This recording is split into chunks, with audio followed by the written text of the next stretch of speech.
상처받은 마음을 치유하는 3가지 수행. 우리가 사람에게 받은 상처로 괴로워할 때 부처님은 먼저 이렇게 말씀하셨습니다.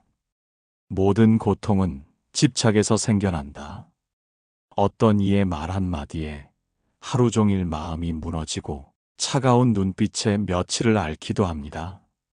그러나 그 상처는 타인의 말보다 그 말을 내 안에서 진실이라 여긴 집착에서 비롯된 것일지도 모릅니다. 부처님께서는 이를 무명이라 하셨습니다.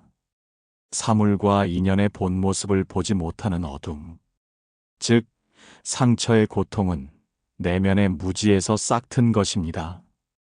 그 사람이 나를 비난했을 때 내 마음은 왜 그렇게 흔들렸을까요? 그 말이 사실이기 때문이 아니라 내가 그 말에 나를 더 씌웠기 때문입니다.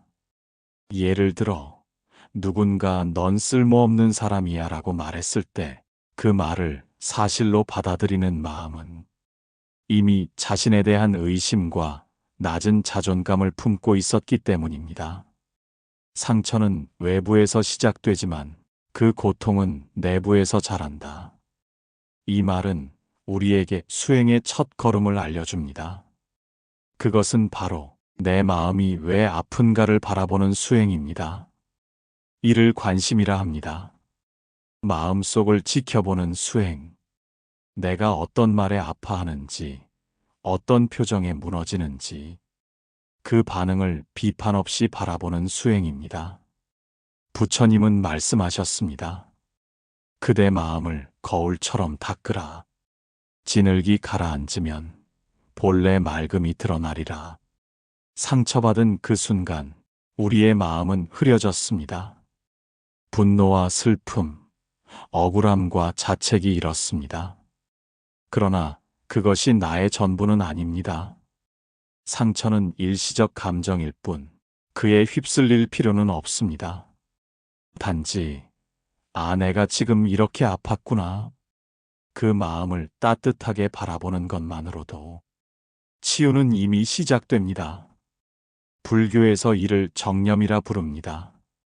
자신의 감정을 정확히 알아차리는 것, 그 알아차림에서 마음은 차츰 안정을 찾습니다. 상처를 외면하지 마십시오. 억지로 잊으려 하지 마십시오. 그 상처를 바라보는 순간 그것은 더 이상 나를 지배하지 못합니다. 부처님께서는 상처마저도 수행의 재료로 삼으라 하셨습니다. 괴로움이 들면 그것을 붙잡아 탓하지 말고 그 괴로움이 내 안에서 어떻게 작동하는지를 지켜보라 하셨습니다. 상처를 이겨내는 첫 번째 수행은 바로 나의 아픔을 따뜻하게 지켜보는 일. 그 아픔이 지나가는 구름처럼 사라지는 것을 조용히 기다리는 일입니다. 지금 당신의 마음속에 떠오르는 그 상처, 그것을 탓하지 말고 그저 가만히 바라보아 주세요. 그 순간 고통은 조금씩 제 모양을 잃고 마음의 평온이 되돌아올 것입니다. 괴로움은 외부에서 오는 것이 아니라 그것에 반응하는 내 안의 습에서 오는 것이다. 이 말씀을 되새기며 우리 마음의 움직임을 관찰해 봅시다. 그것이 상처 치유의 첫 걸음이 될 것입니다. 나를 다치게 한 사람을 이해하기. 그 사람만 아니었더라면. 이렇게 시작되는 마음속 원망은 수없이 되뇌이는 상처의 화살이 되어 나 자신을 찌릅니다. 부처님께서는 말씀하셨습니다. 원망은 원망으로 풀 수 없고 오직 자비로서만 멈추느니라. 우리를 상처 입힌 사람, 그 사람은 왜 그런 말을 했을까요? 왜 그런 행동을 했을까요? 그의 말과 행동에 우리가 다친 것은 사실이지만 그 사람 또한 그 자신의 업에 따라 말하고 움직였을 뿐입니다. 불교에서는 인간관계를 인연이라 보고 그 인연은 각자의 업보에 따라 맺어진다고 합니다. 즉, 내가 그 사람을 만난 것, 그 사람이 내게 상처를 준 것 또한 과거 어느 순간의 업이 작용한 결과일 수 있습니다. 이 말을 들으면 억울한 마음이 들지도 모릅니다. 내가 뭘 그렇게 잘못했기에 저런 사람을 만나야 하죠? 그러나 업은 단지 죄의 결과가 아니라 깨달음의 기회이기도 합니다. 그 사람이 아니었다면 우리는 내 마음의 어두운 그늘을 들여다보지 못했을지도 모릅니다. 부처님은 모든 인연을 나를 돕는 인연이라 말씀하셨습니다. 나를 기쁘게 하는 인연이든 나를 아프게 하는 인연이든 그 모든 만남은 나를 성장하게 하기 위해 찾아온 것입니다. 상처는 결코 정당화될 수 없습니다. 그러나 그 상처를 받아들일 수 있는 이해가 생길 때 우리는 더 이상 그 고통에 끌려다니지 않게 됩니다. 모든 존재는 저마다의 업을 따라 움직인다. 그 업을 보는 눈이 생기면 원망이 연민으로 바뀐다. 이 말처럼 우리가 받은 상처를 가만히 바라보다 보면 그 사람도 결국 자신의 고통 속에서 서툰 방식으로 살아가고 있었음을 알게 됩니다. 이해는 용서와는 다릅니다. 이해는 그 사람도 업을 지은 존재임을 인정하는 수행입니다. 그 사람의 언행은 나를 향한 것 같지만 사실은 그 자신의 고통이 표현된 한 장면이었을 뿐입니다. 나를 다치게 한 사람도 사실은 그 스스로 다친 사람일 수 있습니다. 이렇게 이해하는 순간 내 마음 안에 맺혀있던 응어리가 조금씩 풀어지기 시작합니다. 이 수행은 관인이라 부릅니다. 원인을 들여다보는 수행. 그 사람의 업의 흐름, 내 업의 흐름, 그 흐름들이 만나 지금 이 인연이 되었음을 인정하는 지혜입니다. 부처님께서는 업을 알면 삶이 보이고 인연을 알면 마음이 자유로워진다 하셨습니다. 내가 그 사람을 미워하는 한 나는 그 사람의 그림자 속에 갇혀 살아야 합니다. 그러나 내가 그 사람을 이해하는 순간 나는 비로소 나의 삶을 회복하게 됩니다. 이해는 곧 자유입니다. 자비는 억지로 짜내는 감정이 아니라 업과 인연을 꿰뚫어 보는 지혜에서 비롯됩니다. 지금 떠오르는 그 사람을 억지로 용서하지 않아도 좋습니다. 다만 그 인연을 수행의 재료로 삼아 마음 안에서 가만히 들여다보십시오. 이해의 눈이 열리는 순간 상처는 더 이상 나를 묶지 못합니다. 그 인연조차도 나의 삶을 위로하는 부처님의 가르침이 되었음을 알게 될 것입니다. 지금 내 가슴에 남아있는 상처, 그것은 끝나지 않은 아픔처럼 느껴지지만 실은 이미 지나간 과거의 장면일 뿐입니다. 부처님께서는 말씀하셨습니다. 모든 것은 변한다. 변하지 않는 것은 없다. 이것을 무상이라 한다. 무상은 단지 시간의 흐름이 아니라 세상의 진실입니다. 슬픔도 기쁨도 상처도 환희도 그 무엇도 영원히 머무는 것은 없습니다.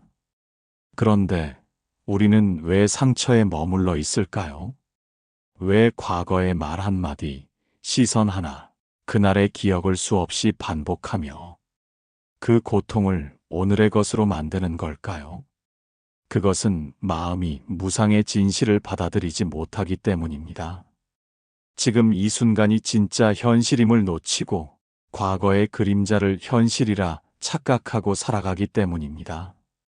하지만 눈을 감고 호흡을 느껴보면 그 아픔도 어느새 희미해지고 있음을 느낍니다.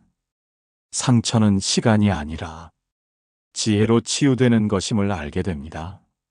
무상의 수행은 우리가 지나온 아픔을 지금 이 순간의 평온으로 바꾸는 길입니다.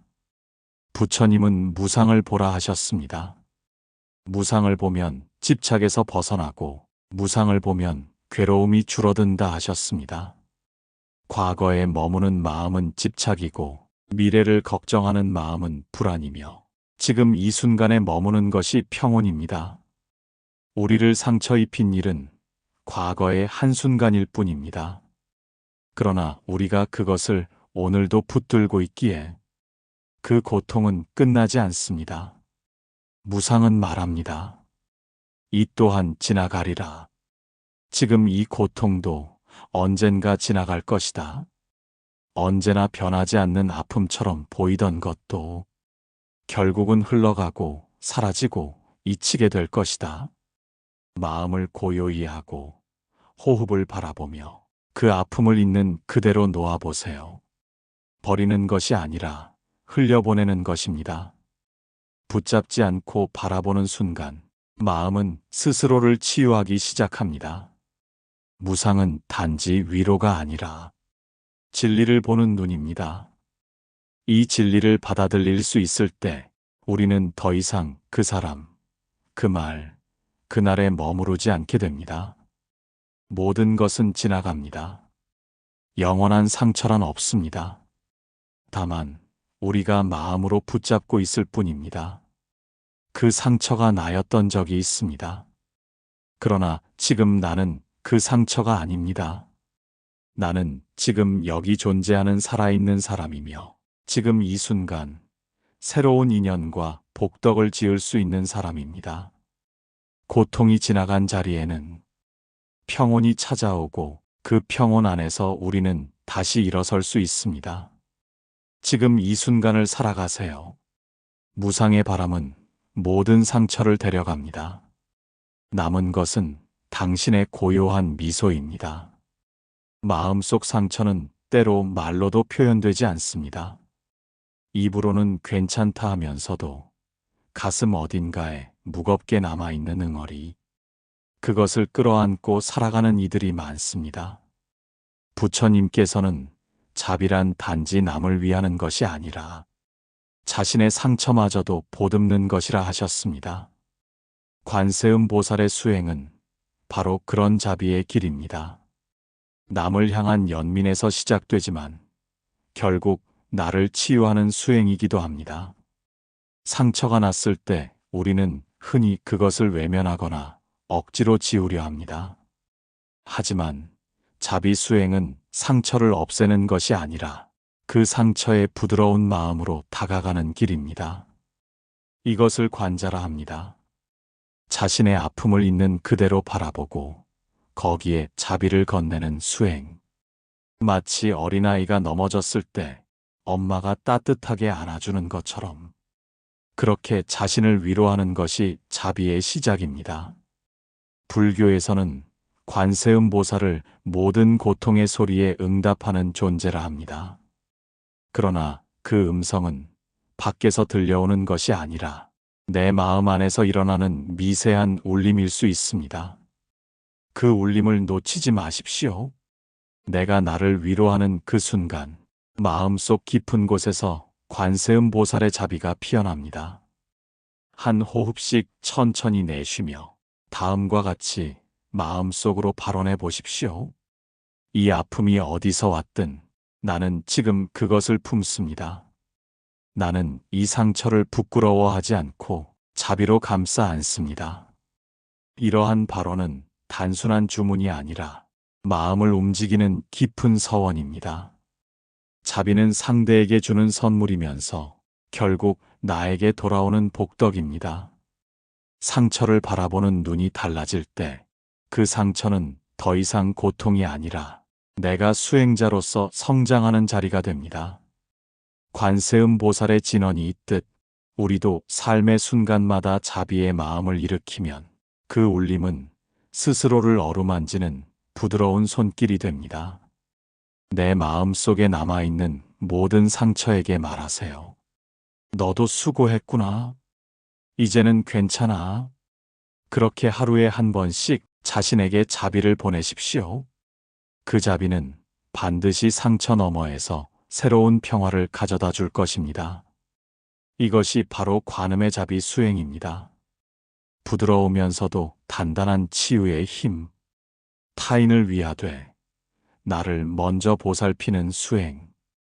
그 길을 걷는 당신의 마음은 이미 부처님 가르침 위에 서 있는 것입니다. 오부 참회와 정진 마음속 어둠을 밝히는 등불. 상처는 타인의 말이나 행동에서 시작되었지만 그 상처를 키우는 것은 내 안의 분노와 원망입니다. 부처님께서는 모든 괴로움의 근원을 탐진치라 하셨습니다. 탐욕, 분노, 어리석음. 이 세 가지가 마음속에 뿌리내릴 때 우리는 끊임없는 괴로움의 바다를 헤매게 됩니다. 상처받은 마음을 치유하기 위해선 타인보다 먼저 나 자신을 돌아보아야 합니다. 그 상처 앞에서 내가 품었던 감정, 반복해서 떠올렸던 생각들, 그 안에 들어있는 집착과 두려움을 바라보는 수행. 이것이 참회의 시작입니다. 참회는 자신을 탓하는 것이 아닙니다. 내가 걸어온 마음의 자취를 정직하게 들여다보는 것입니다. 거기서 잘못을 알면 고치고 어리석음을 알면 깨우치면 됩니다. 참회는 부끄러움이 아니라 해탈의 문입니다. 나는 지난날의 어리석음으로 상처를 키웠습니다. 이제는 그 마음을 내려놓고자 합니다. 이러한 서원이 있을 때 마음속 어둠은 서서히 물러갑니다. 그리고 그 자리에 다시 정진을 심습니다. 정진이란 단단히 결심하고 실천하는 것입니다. 아무리 작아 보여도 매일 꾸준히 수행하는 것, 호흡에 집중하고 경전을 독송하며 자비심을 일으키는 매 순간이 바로 정진입니다.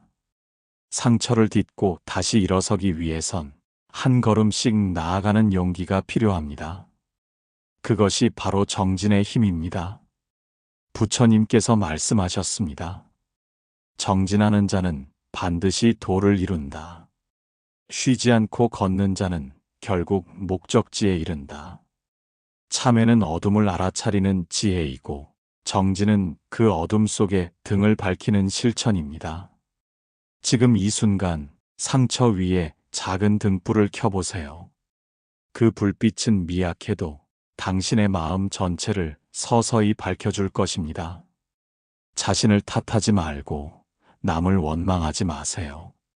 그 마음을 고요히 들여다보고 그 안에서 자비를 피워내세요. 참회는 시작이고 정진은 약속입니다.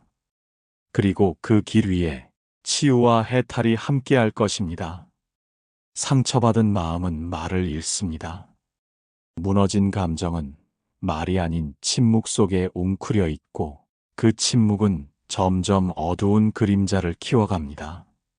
그러나 부처님께서는 그 침묵을 무너지지 않도록 한 줄의 염송으로 일으키라 하셨습니다. 염송은 부처님의 이름을 반복해 외는 수행입니다. 그 반복은 단순한 읊조림이 아니라 마음의 결을 맑히고 업장을 소멸하는 공덕의 길입니다. 관세음보살, 나무아미타불, 약사열애불. 이 모든 이름은 고통을 건너게 하는 배이며 상처를 어루만지는 부처님의 손길입니다. 입술로 염송을 시작하면 마음은 자연스럽게 호흡의 흐름을 따라가고 그 호흡은 다시 고요한 의식을 깨워 무너진 자리에 자비의 싹을 틔우게 됩니다. 말할 수 없던 슬픔이 부처님의 이름으로 녹아들고 토할 수 없던 원망이 독송 속에서 흩어지기 시작합니다. 부처님의 가르침을 직접 독송하는 행위, 즉 경전을 소리내어 읽는 독송은 우리가 생각 없이 넘겼던 한 구절에 마음이 닿게 하는 수행입니다. 반야심경, 금강경, 천수경, 법구경, 그 어떤 경전이든 부처님의 말씀을 음성으로 새기는 순간 그 말씀이 나의 언어가 되고 그 울림이 나의 마음이 되며 그 진실이 나의 삶으로 스며듭니다. 특히 상처로 지친 마음에 반야심경의 공의 가르침은 깊은 위안이 됩니다. 모든 것은 텅 비어 있다는 그 말씀 속에서 그토록 무겁고 날카로웠던 내 마음의 상처가 실은 붙잡고 있는 집착일 뿐임을 깨닫습니다.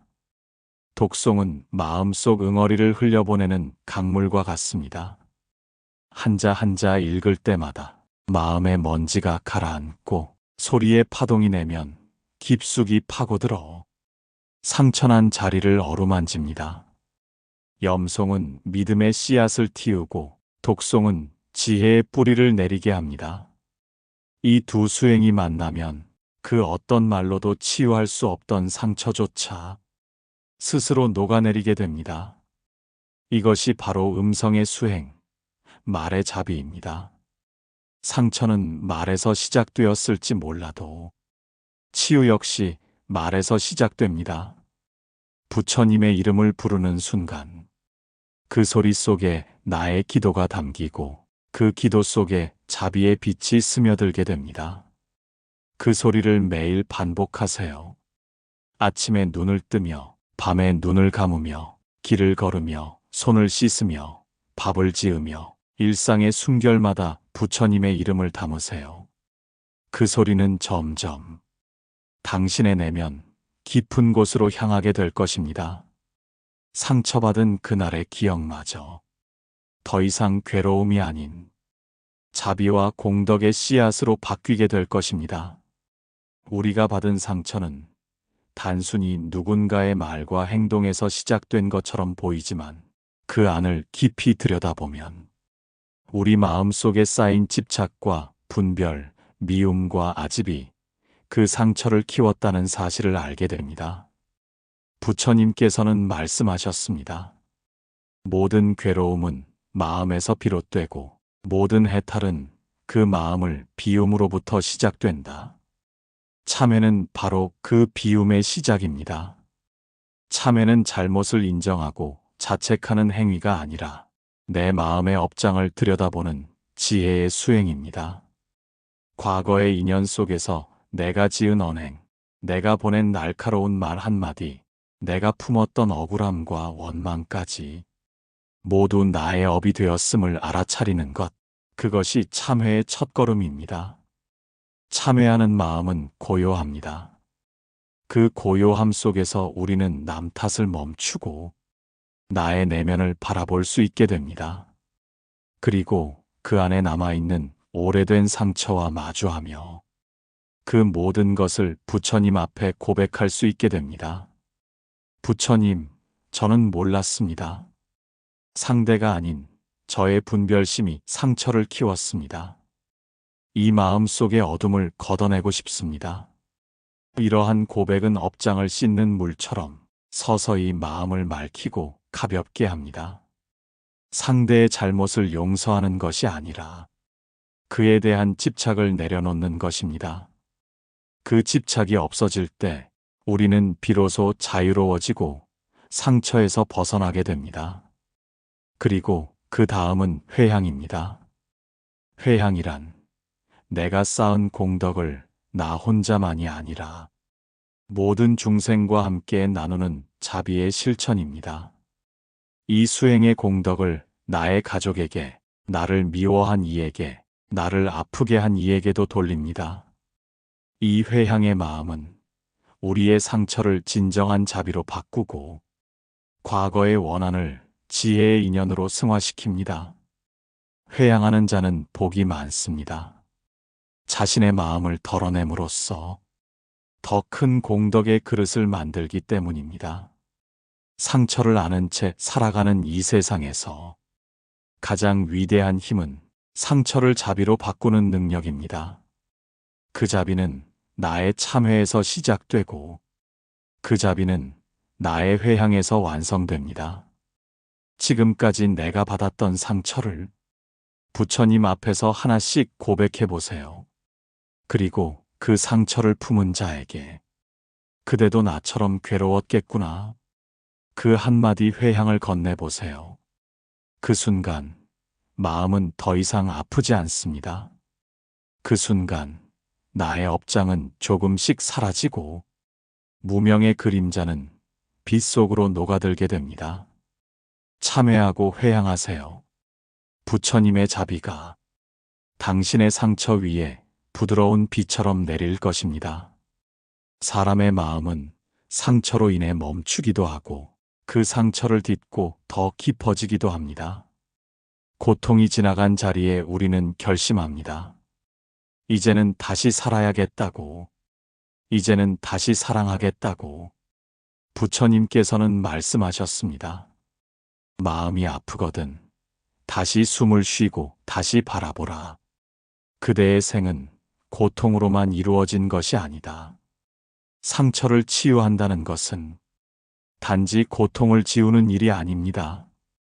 그 고통을 품고 살아가는 자신을 다시 믿고 사랑하는 일입니다. 우리는 종종 아팠던 기억으로 인해 자신을 탓합니다. 내가 더 강했더라면, 내가 더 똑똑했더라면, 내가 더 사랑받을 만했더라면. 하지만 부처님께서는 그 모든 생각이 허망한 분별이라 하셨습니다. 삶은 인연 따라 흐르고 인연 따라 쓰러질 뿐 누구의 잘못도 아니며 어떤 판단도 붙이지 말라고 하셨습니다.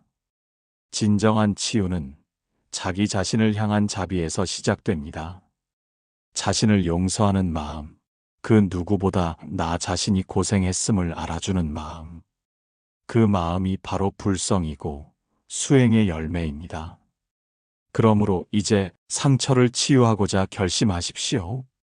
나는 다시 걸어가겠다. 상처를 품고서라도 다시는 나를 미워하지 않겠다. 이 다짐은 세상의 어떤 기도보다 강력합니다. 왜냐하면 그 결심 속에는 자비도 있고 참회도 있고 희망도 있기 때문입니다. 그리고 다시 세상을 향해 마음을 열어야 합니다. 닫힌 마음에 다시 햇살이 들 수 있도록. 그것이 관세음보살의 자비요, 지장보살의 원력이요, 우리 모두가 지닌 부처의 본성입니다. 하루 한 번 거울 앞에 서서 이렇게 말해보세요. 나는 다시 살아갑니다. 사랑할 준비가 되어 있습니다. 나를 아프게 했던 모든 순간이 나를 더 따뜻하게 만들었습니다. 그리고 그 말이 진실이 되도록 조금씩 숨을 쉬고 조금씩 웃고 조금씩 살아가 보세요. 불교에서 말하는 수행은 결코 절이나 경전 속에만 있지 않습니다. 일상 속에서 다시 살아내는 그 마음, 그것이 바로 수행입니다.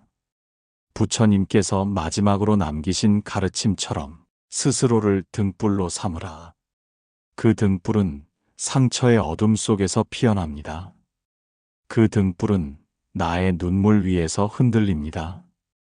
그럼에도 우리는 그 등불로 다시 길을 찾을 수 있습니다. 지금 이 글을 읽고 있는 그대, 당신은 이미 치유의 길 위에 있습니다. 상처가 있었기에 이제 자비를 알았고, 고통이 있었기에 이제 평화를 소망할 수 있게 되었습니다. 그것이면 충분합니다. 상처를 넘은 마음, 그것은 이미 수행의 꽃입니다. 이제 조용히 당신의 마음에 이렇게 속삭여 주세요. 괜찮다. 나는 이 마음으로도 충분히 아름답다. 이제는 다시 살아가도 좋다.